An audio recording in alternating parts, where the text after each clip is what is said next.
ही बातमी आहे। पुण्यातल्या स्वारगेट परिसरातील महर्षी नगर भागामध्ये बेकायदा वास्तव्य करणाऱ्या बांगलादेशी नागरिकाला स्वारगेट पोलिसांनी ताब्यात घेतलं।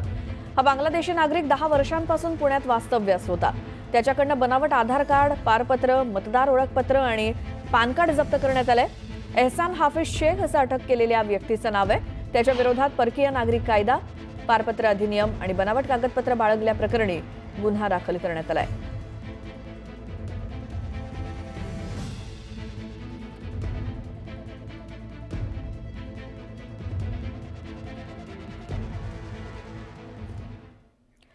आणि आता पुन्हा बघूयात या बुलेटिनमध्ये सकाळच्या 100 बातम्या। महाराष्ट्र राज्य माध्यमिक आणि उच्च माध्यमिक शिक्षण मंडळातर्फे घेण्यात येणाऱ्या 10वी आणि 12वीच्या परीक्षांचा निकाल 15 मे पर्यंत जाहीर होईल, अशी माहिती शालेय शिक्षण मंत्री दादा भुसे यांनी दिली। 10वी 12वीची परीक्षा यंदा दरवर्षीच्या तुलनेत लवकर सुरू होत असून 12वीची परीक्षा 11 फेब्रुवारी तर 10वीची परीक्षा 21 फेब्रुवारीपासून सुरू होणार आहे। पुण्यात नदीपात्रात, रस्त्याच्या कडेला तसंच मोकळ्या जागांवर राडारोडा टाकणाऱ्यांवरती लक्ष ठेवून त्यांच्यावर कारवाई करण्याची जबाबदारी क्षेत्रीय कार्यालयातील अधिकारी आणि कर्मचाऱ्यांकडे देण्यात आली आहे। राडारोडा टाकणाऱ्यांकडे दुर्लक्ष केल्यास अधिकाऱ्यांवरती शिस्तभंगाची कारवाई होणार आहे। पर्यावरणपूरक गणेश मूर्ती बनवण्यासाठी जागा, शाडूची माती आणि विक्रीसाठी प्रभागनिहाय जागा उपलब्ध करून दिली जाईल, अशी घोषणा ठाणे महापालिका प्रशासनानं केली आहे। नवी मुंबई येथील नेरूळ भागात कोल्डप्ले कॉन्सर्ट होणार आहे। 3 दिवसीय कोल्डप्ले कार्यक्रमामुळे वाहतूक कोंडी होण्याची शक्यता लक्षात घेऊन महामुंबईतील यंत्रणांनी सज्जतेची आखणी केली। या कार्यक्रमासाठी नवी मुंबईत 10,000हून अधिक वाहनं येण्याचा अंदाज आहे। कोल्डप्ले संगीत कार्यक्रमाला लहान मुलांना घेऊन जाण्यावरती निर्बंध लावण्यात आलाय। जिल्हा प्रशासनाकडून आयोगांना तशा सूचना देण्यात आल्या आहेत। मागच्या 25 वर्षात मुंबई पालिकेचा तब्बल 6,000 कोटींचा मालमत्ता कर थकलाय। त्यात तब्बल 500 थकबाकीदार, मोठे विकासक आणि व्यावसायिक संस्था आहेत। त्यांच्यावर पालिकेने कारवाई केली असून 3095 मालमत्ता जप्त केल्या, तर 25 मालमत्तांचा लिलाव प्रक्रिया सुरू झाली आहे। एक मोठी बातमी येते। छत्तीसगडमध्ये माओवाद्यांनी तयार केलेलं मोठं सुरुंग सुरक्षा दलांनी शोधून काढलंय आणि या सुरुंगामध्ये माओवाद्यांनी बॉम्ब, घातक शस्त्र तयार करण्याचा कारखाना उभा केला। काल माओवाद्यांची सुरक्षा दलासोबत चकमक झाली होती। त्यानंतर आज सुरक्षा दलाकडनं शोध मोहीम हाती घेण्यात आली आणि या शोध मोहिमेमध्ये सुरक्षा दलानं मोठं सुरुंग शोधून काढलंय।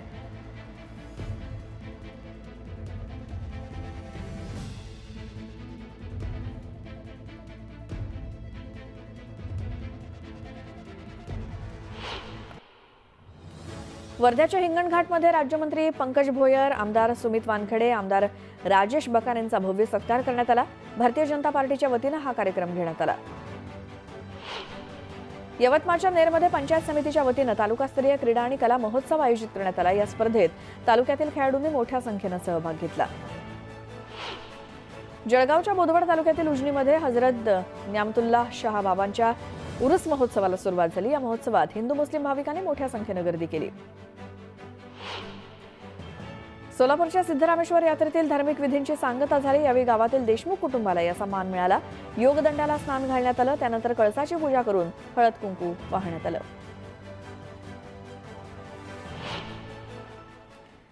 आणि एक सविस्तर बातमी ती म्हणजे मुख्यमंत्री देवेंद्र फडणवीस नागपूरच्या दौऱ्यावरती होते आणि या दौऱ्यात मुख्यमंत्री फडणवीसांनी IT एक्स्पोला भेट दिली। यावेळी फडणवीसांनी काही वेळ व्हिडिओ गेम खेळण्याचा आनंद लुटला।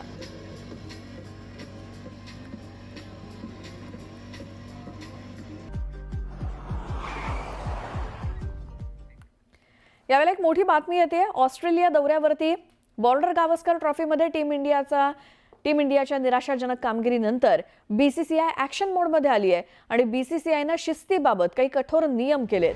BCCIनं टीम इंडियासाठी 10 नियम लागू केलेत, जे प्रत्येक खेळाडूला पाळणं अनिवार्य असणार आहे। शिवाय BCCIनं भारतीय संघातील स्टार कल्चर सुद्धा बंद करण्यावरती भर दिलाय।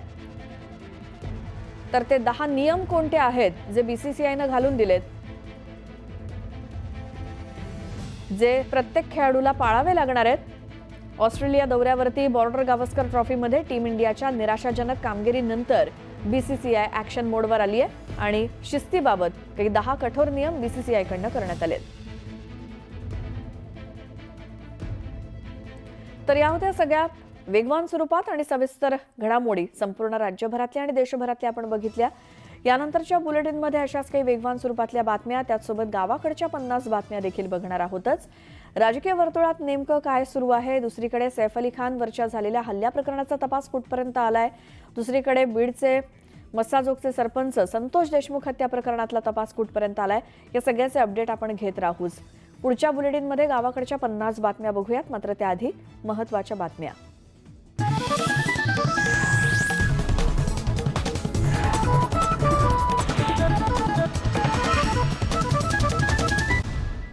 आणि आता या बुलेटिनमध्ये बघूयात सकाळच्या 100 बातम्या. सैफ अली खानवरती झालेल्या हल्ल्याप्रकरणी नवीन सीसीटीव्ही फुटेज समोर आलंय. या फुटेजमध्ये संशयित आरोपी इमारतीत चढताना दिसतोय. याआधी आलेल्या पहिल्या सीसीटीव्हीमध्ये संशयित आरोपी उतरताना दिसला होता. येण्या जाण्याच्या कालावधीत 56 मिनिटांचा फरक असल्याचं समोर आलंय.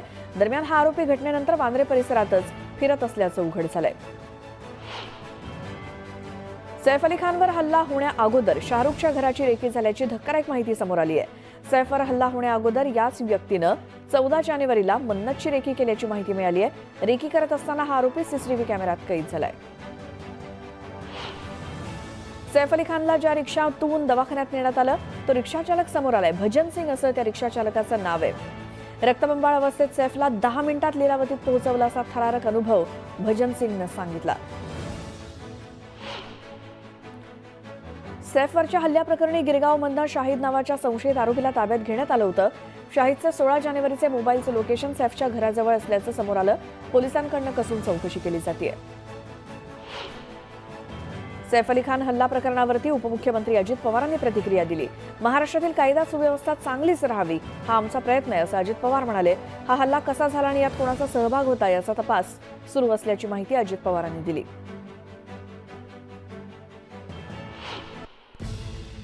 यानंतर एक मोठी बातमी येते. संतोष देशमुख हत्या प्रकरणी 6 आरोपींना मकोका न्यायालयामध्ये आज हजर केलं जाणार आहे. या आरोपींवर हत्येसोबतच मकोकाचा गुन्हा दाखल झालाय. काही आरोपींवरती अॅट्रॉसिटीचा गुन्हा देखील दाखल आहे. मस्साजोगचे सरपंच संतोष देशमुख हत्या प्रकरणातील 6 आरोपींची सीआयडी कोठडीची मुदत आज संपतेय. त्यामुळे या आरोपींना विशेष मकोका न्यायालयात हजर केलं जाणार आहे. मकोका अंतर्गत गुन्हा नोंद झालेल्या सुदर्शन घुले तसंच सांगळे, सिद्धार्थ सोनावणे या तिघांसोबतच महेश केदार, विष्णू चाटे आणि प्रतीक घुले याची सीआयडी कोठडीची मुदत आज संपतेय. आणि या आरोपींवर हत्येसोबतच मकोकाचा तर काही जणांवर अॅट्रॉसिटीचा गुन्हा दाखल आहे. या आरोपींना आज न्यायालयामध्ये हजर केलं जाणार आहे.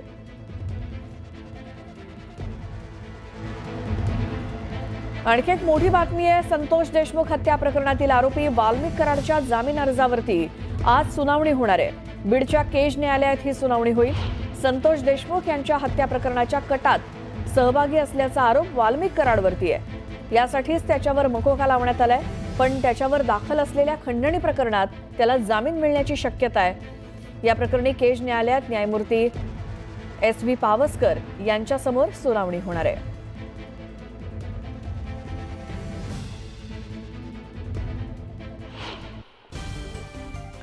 सोमनाथ सूर्यवंशी मृत्यू प्रकरणी परभणीमध्ये लाँग मार्च काढण्यात आला. प्रशासनाकडून दखल घेण्यात न आल्यामुळे आंदोलक आता मुंबईच्या दिशेने रवाना झालेत. संतोष देशमुख हत्या प्रकरणी वाल्मिक कराडवर मोका लागताच सीआयडीमध्ये मोठा बदल करण्यात आलाय. सीआयडीचे तपास अधिकारी बदलण्यात आलेत.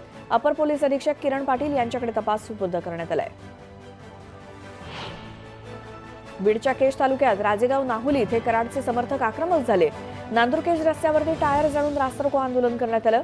कराडवरचे खोटे गुन्हे मागे घेण्याची मागणी त्यांनी केली. बीड खंडणी आणि हत्या प्रकरणातील आरोपी विष्णू चाटेची लातूर जिल्हा कारागृहात रवानगी करण्यात आली आहे. आपल्याला लातूरच्या कारागृहात ठेवण्यात यावं अशी मागणी चाटेकडनं करण्यात आली होती. दरम्यान केज न्यायालयाकडनं ही मागणी मान्य करण्यात आली. बीडच्या केज तालुक्यातील राजेगावमध्ये वाल्मिक कराडच्या एका दिव्यांग समर्थकानं पाण्याच्या टाकीवरती चढून आंदोलन केलं. कराडवरचे खोटे गुन्हे मागे घ्यावेत अशी मागणी या आंदोलनकर्त्यांनी केली. भाजपचे नेते किरीट सोमय्यांनी चौथ्यांदा मालेगावला भेट देत वरिष्ठ पोलीस अधिकाऱ्यांशी चर्चा केली. मालेगाव बांगलादेश आणि रोहिंग्यांचं आश्रयस्थान बनत चालल्याचा आरोप सोमय्यांनी केला. एक मोठी बातमी बघूयात. शिर्डीमध्ये राष्ट्रवादीचं 2 दिवसीय अधिवेशन होत आहे. अजित पवारांसोबतच राष्ट्रवादीचे नेते या अधिवेशनाला उपस्थित असतील. मंत्री, खासदार आणि आमदारांच्या उपस्थितीत राष्ट्रवादीचं हे भव्य अधिवेशन होणार आहे. या अधिवेशनात नेत्यांकडनं मार्गदर्शन केलं जाणार आहे। 2 दिवसीय हे शिबिर शिर्डीमध्ये राष्ट्रवादी काँग्रेसचं आयोजित करण्यात आलंय। सर्व नेते मंडळी पदाधिकारी या शिबिराला उपस्थित असतील आणि ज्येष्ठ नेत्यांकडून मार्गदर्शन केलं जाणार आहे। विधानसभा निवडणुकीमध्ये राष्ट्रवादीला तिकीट न मिळाल्यामुळे कर्जत खालापूर मतदारसंघात राष्ट्रवादीच्या जवळपास सर्वच पदाधिकाऱ्यांनी राजीनामा दिला होता। त्यामुळे स्थानिक स्वराज्य संस्थांच्या निवडणुकीत राष्ट्रवादीचं घड्याळ चिन्ह गायब असेल अशी चर्चा रंगली आहे। उपमुख्यमंत्री एकनाथ शिंदेंनी जनतेचं आभार मानण्यासाठी राज्यभर दौरा करण्याचं ठरवलंय, तशी माहिती खासदार श्रीकांत शिंदेंनी दिली। निवडणुकीत नागरिकांनी दिलेल्या पाठिंब्यासाठी एकनाथ शिंदे जनतेचे आभार मानणार आहेत। कणकवली मतदारसंघातील शिवसेना उद्धव बाळासाहेब ठाकरे पक्षाचे संपर्क प्रमुख अतुल रावराणेंनी आपल्या पदाचा राजीनामा दिलाय। त्यामुळे सिंधुदुर्ग जिल्ह्यामध्ये शिवसेना उद्धव बाळासाहेब ठाकरे पक्षाला मोठा धक्का बसलाय। 26 जानेवारीला नवीन पालकमंत्र्यांच्या हस्ते ध्वजारोहण होईल असं वक्तव्य ग्रामविकास मंत्री जयकुमार गोरेंनी केलं। त्यांच्या या विधानानं चर्चांना उधाण आलंय।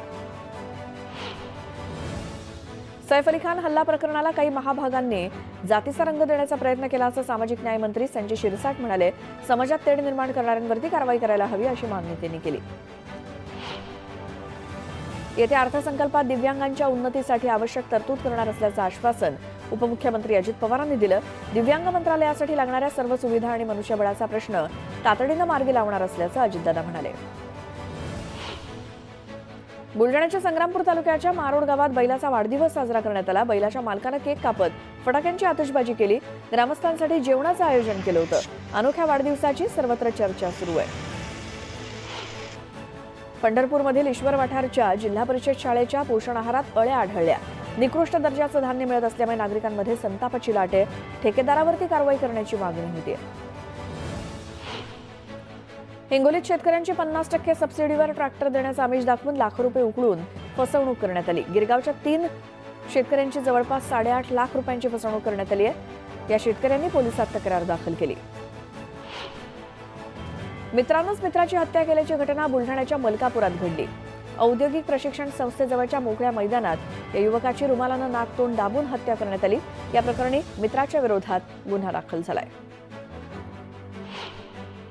वाढत्या सायबर गुन्हेगारीला आळा घालण्यासाठी राज्याचं स्वतंत्र सायबर सुरक्षा धोरण 2025 तयार केलं जाणार आहे। त्यासाठी माहिती आणि तंत्रज्ञान मंत्री ॲडव्होकेट आशिष शेलार यांनी सायबर सुरक्षा धोरण कार्यदलाची स्थापना केली। यातून राज्याच्या आयटी आणि डिजिटल पायाभूत सुविधांची सुरक्षा आणि संरक्षण केलं जाणार आहे। मुंबईत राज्य सरकारच्या विविध विभागांमार्फत आर्थिक वर्षाच्या शेवटच्या 3 महिन्यात मोठ्या प्रमाणात खर्च केला जातोय। त्यामुळे आता वित्त विभागानं 15 फेब्रुवारी नंतर कोणत्याही खरेदीच्या प्रस्तावांना मंजुरी देऊ नये असे आदेश काढलेत। हा आदेश 15 फेब्रुवारीपासून 31 मार्चपर्यंत लागू राहील। मुंबई राज्य मंत्रिमंडळातील ज्या मंत्र्यांनी PS, PA आणि OSD यांची नियुक्ती केली आहे तर त्यांच्या चारित्र्याची पडताळणी करण्याचे आदेश राज्य सरकारनं जारी केलेत। उपमुख्यमंत्री, मंत्री आणि राज्यमंत्र्यांच्या आदेशावरून त्यांच्या कार्यालयात नियुक्त्या करण्यात आल्यात।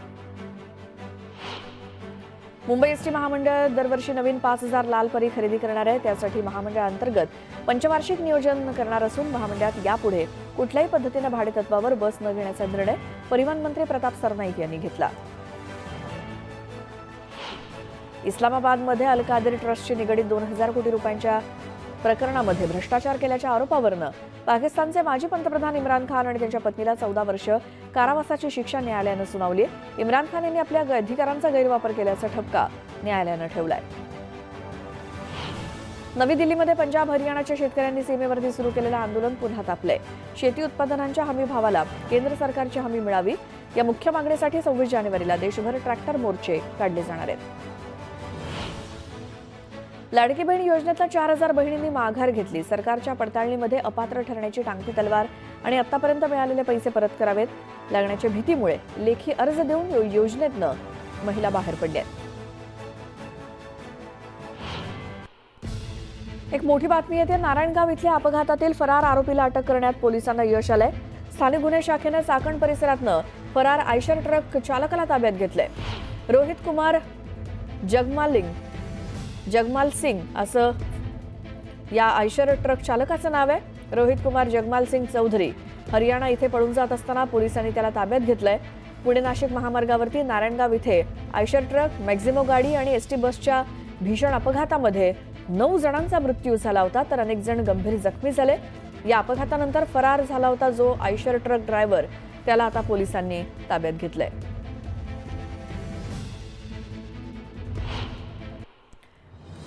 मुंबईकरांना शुक्रवारी दिवसभर उकाडा सहन करावा लागला. मुंबईचं तापमान 35 अंशांवरती गेलं आणि कमाल तापमान 4.6 अंशांनी वाढलं. आज देखील कमाल तापमानाचा पारा चढाच राहणार असल्याचा अंदाज आहे हवामान विभागाचा. वेळेवर पगार मिळत नसल्यामुळे बेस्ट कंत्राटी कर्मचाऱ्यांनी काम बंद आंदोलन केलं. कंत्राटदार आणि कंत्राटी कर्मचारी यांच्यातला वाद विकोपाला गेल्यामुळे काम बंद आंदोलन सुरू झालंय. या दोघांच्या वादाचा फटका प्रवाशांना बसतोय. मध्य आणि पश्चिम रेल्वेवर रविवारी मेगा ब्लॉक घेण्यात येणार आहे. रेल्वेच्या अभियांत्रिकी आणि देखभालीच्या कामासाठी हा ब्लॉक असेल. त्यामुळे माटुंगा ते मुलुंड जलद मार्गावर आणि बोरिवली ते भाईंदर जलद मार्गावरती हा ब्लॉक असणार आहे.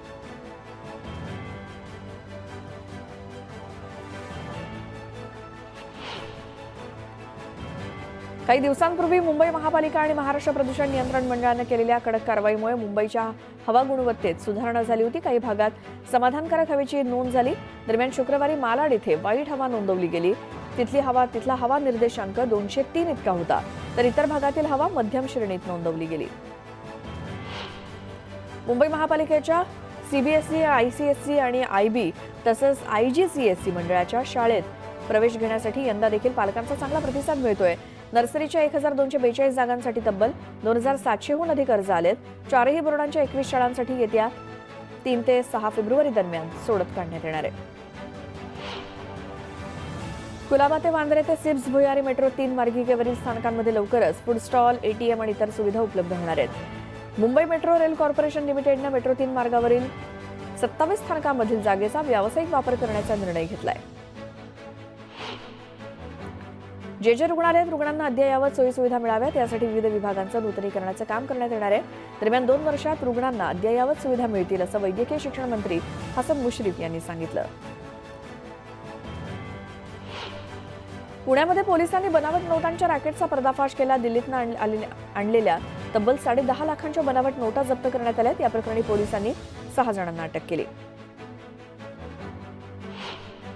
बहुचर्चित कोल्ड प्ले शोच्या पार्श्वभूमीवर डी.वाय. पाटील स्टेडियमच्या आसपासची वाहतूक पुढील 3 दिवस बंद असणार आहे. या वाहतुकीला अडथळा निर्माण करणाऱ्या वाहनांसाठी 17 टोईंग व्हॅनची व्यवस्था आहे. छत्रपती संभाजीनगरमध्ये रस्ता सुरक्षा अभियानांतर्गत वाहतूक शाखेच्या वतीनं जनजागृतीपर रॅली काढण्यात आली. या रॅलीच्या माध्यमातून नागरिकांना वाहतुकीच्या नियमांसंदर्भात धडे देण्यात आले. चंद्रपूर महाऔष्णिक वीज केंद्रामुळे होणाऱ्या प्रदूषणासंदर्भात आमदार सुधीर मुनगंटीवारांनी आढावा बैठक घेतली. यावेळी प्रदूषणाचं कारण समजून घेत त्यांनी प्रदूषणावरती नियंत्रण आणण्यासंदर्भात अधिकाऱ्यांना सूचना केल्या. भारताचे पंतप्रधान नरेंद्र मोदींच्या हस्ते उद्या स्वामित्व योजनेचा शुभारंभ होणार आहे. या योजनेअंतर्गत पालघरमध्ये 533 गावात मालमत्ता पत्रकांचं वाटप करण्यात येणार आहे. सांगलीमध्ये कृषी उत्पन्न बाजार समितीच्या अमृत महोत्सवाचा शुभारंभ करण्यात आलाय. खासदार विशाल पाटील, माजी मंत्री अजित घोरपडे यांच्या उपस्थितीत हा कार्यक्रम झाला. भुसावळच्या उपविभागीय अधिकारी कार्यालयात पिण्याच्या पाण्यासोबतच अन्य सुविधा उपलब्ध नसल्यामुळे नागरिकांचे हाल होत आहेत. त्यामुळे भुसावळ सोबतच मुक्ताईनगर आणि बोदवड तालुक्यातील नागरिकांची मोठी गैरसोय होते. अहिल्यानगरमध्ये मराठा समाजानं उदयनराजे भोसले, मनोज जरांगे पाटलांसोबतच सुरेश धसांच्या प्रतिमेला दुग्धाभिषेक करून आंदोलन केलं. धनंजय मुंडेंनी मंत्रिपदाचा राजीनामा द्यावा अशी मागणी आंदोलकांनी केली. धाराशिव कर्नाटक राज्यातील भालकी तालुक्यात जगज्योती महात्मा बसवेश्वर यांच्या पूर्णाकृती पुतळ्याची विटंबना करण्यात आली. या प्रकरणी धाराशिवमधील मुरुममध्ये समस्त लिंगायत समाजानं बंद पुकारलाय. वाशिम जिल्ह्यातील पाणंद रस्ते योजनेअंतर्गत एकूण 382 किलोमीटर अंतराच्या 265 पाणंद रस्त्यांना मंजुरी मिळाली आहे. मात्र त्यातील केवळ 41 कामं सुरू झाली. त्यामुळे यंदा देखील शेतकऱ्यांची शेतात जाण्याची वहिवाट बिकटच असणार आहे. भुसावळमध्ये पालिकेकडून दरवर्षी 40 लाख रुपये खर्च केल्यानंतरही नाल्यांवरची झाकणं तुटलेल्या अवस्थेत आहेत. झाकणं तुटलेली असतानाही रस्त्याचं काम मात्र सुरू करण्यात आलंय. त्यामुळे अपघाताचा धोका वाढलाय. अहिल्यानगरमधल्या पारनेरमध्ये बिबट्याच्या हल्ल्यात एका 9 वर्षीय मुलीचा मृत्यू झाला. यावेळी संतप्त नागरिकांनी बिबट्याला पकडण्याची मागणी वन विभागाकडे केली. वन विभागानं सापळा रचत बिबट्याला जेरबंद केलंय. मध्य आणि पश्चिम रेल्वे मार्गावर मुंबईत प्रवाशांची बॅग तपासणीवरती पोलिसांची करडी नजर असणार आहे. काही वेळा बॅग तपासणीच्या नावाखाली गैरप्रकार केला जात असल्याच्या घटना समोर आल्यानंतर आता वरिष्ठांकडून देखरेख ठेवण्यात येणार आहे. मुंबईमध्ये दरवर्षीप्रमाणे यंदा देखील 19 जानेवारीला टाटा मुंबई मॅरेथॉन 2025चं आयोजन करण्यात आलंय. या मॅरेथॉनमध्ये सहभागी होणाऱ्या स्पर्धकांसाठी विशेष लोकलची व्यवस्था करण्यात आली आहे. पश्चिम रेल्वेवरनं शनिवारी मध्यरात्री विरार चर्चगेट, बोरिवली चर्चगेट आणि चर्चगेट वांद्रे अशा 3 विशेष लोकल सेवा चालवली जाणार आहे.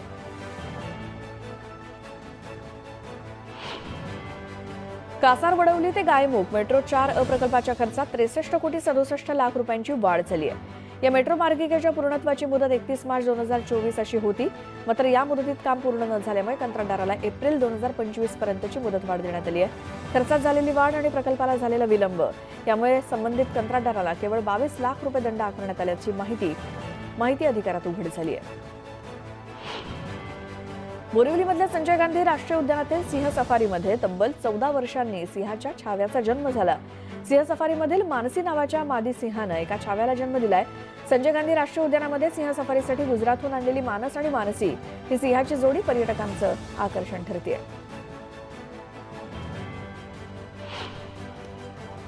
दक्षिण मुंबईतल्या जुन्या आणि मोडकळीस झालेल्या इमारतींच्या लेखापरीक्षणाचा निर्णय म्हाडाच्या मुंबई मंडळानं घेतलाय. पहिल्या टप्प्यात 500 इमारतींचं लेखापरीक्षण पूर्ण केलं जाणार आहे. यासाठी 5 कोटी रुपयांची तरतूद करण्यात आली आहे. राज्यामध्ये 5% म्हणजेच 65 लाख अपंग आहेत. माजी सैनिकांना मालमत्ता करामध्ये सवलत दिली जाते त्याप्रमाणे अपंगांना सुद्धा मालमत्ता करामध्ये 50% सवलत दिली जाईल. याबाबतचा प्रस्ताव महापालिकेनं राज्य सरकारकडे पाठवावा.